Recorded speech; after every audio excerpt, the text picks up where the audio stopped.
पानी की बोतल रस्सी में नज़र आ रही है। ये अगर देखा जाए तो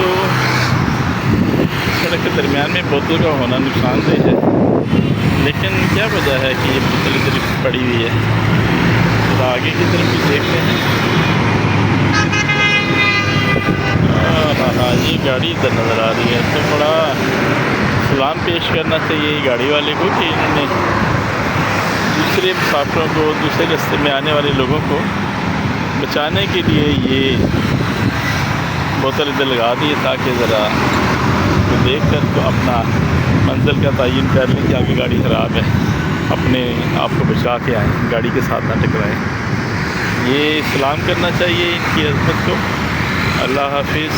प्रोफेसर जाहिद महमूद को।